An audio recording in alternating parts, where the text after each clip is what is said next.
इस वक्त हम दिल्ली के जंतर मंतर पर मौजूद हैं और यहाँ पर एक प्रोटेस्ट के लिए मेवाती समाज जो मेवात से चलकर यहाँ पे आया है, योगेंद्र यादव ने भी उसमें एक शामिल होने की सहमति जताई है।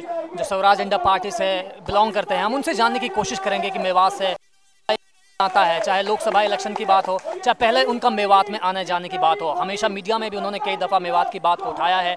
मैं ये जानने की कोशिश करूंगा उनसे कि वो मेवात के लिए यहाँ पे आए हैं या फिर सिलसिलेवार जो हत्याओं का दौर देश में चल रहा है, उन तमाम चीज़ों के लिए वो यहाँ पे इस धरने प्रदर्शन में शामिल होने के लिए आए हैं। जी,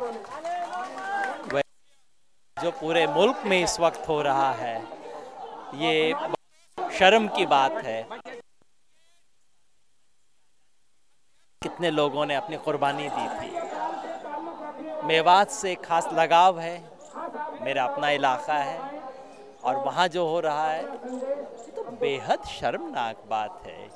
पता नहीं इस मुल्क में लोगों को पता है भी कि नहीं कि ये वो कौम है जिसने मुग़लों के ख़िलाफ़ लड़ाई की, जिसने अंग्रेज़ों के ख़िलाफ़ लड़ाई की, और आज उनको बताया जा रहा है कि देशभक्ति क्या है। और इन लोगों से तो देशभक्ति सीखनी चाहिए पूरे मुल्क को। जो जुनैद के साथ हुआ वो हमारे किसी भी बच्चे के साथ हो सकता है। एक वो इलाका था जब गुजरात से एक संत आया था जिसने मेवात जाके मेवातियों को कहा था कि तुम देश छोड़ के मत जाओ, ये तुम्हारा अपना मुल्क है, तुम यहाँ रहो।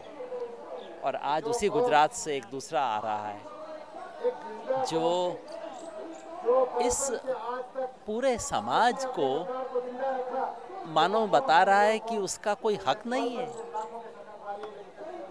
तो मैं आज ना मेवात के लिए आया हूँ, ना मुसलमान के लिए आया हूँ। मैं सिर्फ इंडिया, ये जो विचार है, हिंदुस्तान का जो विचार है, उस विचार के लिए आया हूँ। जब जुनैद पे कुछ होता है तो हिंदुस्तान का वो जो विचार है उस पे आक्रमण होता है, उस पे हमला होता है, उसे बचाने के लिए आया। जी, मैं एक और सवाल आपसे यहाँ पे करना चाहूँगा। जैसे कि अभी नॉट इन माय नेम के नाम से एक बड़ा प्रोटेस्ट यहाँ पे हो चुका है, उसके बाद में दूसरी बार प्राइम मिनिस्टर नरेंद्र मोदी ने ये कहा है कि गोहत्या के नाम पे जो हत्याओं का सिलसिला है उस पर पूरी तरह से पाबंदी लगनी चाहिए। और यही नहीं, ना केवल प्राइम मिनिस्टर ने बल्कि राष्ट्रपति जी ने भी ये कहा है कि जो ये हत्याओं का दौर है, ये इस पर अंकुश लगना चाहिए, पाबंदी लगनी चाहिए। लेकिन बावजूद इसके अगर हम कल की ही घटना को देख लें कि यूपी के बिजनौर में, मंडावर में एक पुलिस चौकी में एक एसआई को कुछ लोगों ने मार गिराया है, तो उसके बाद में बयानबाजी जब प्राइम मिनिस्टर की हो जाती है, राष्ट्रपति का इतना बड़ा स्टेटमेंट आ जाता है, उसके बाद में भी हत्याओं के सिलसिले पर रोक नहीं लग पाती, क्या कहेंगे आप?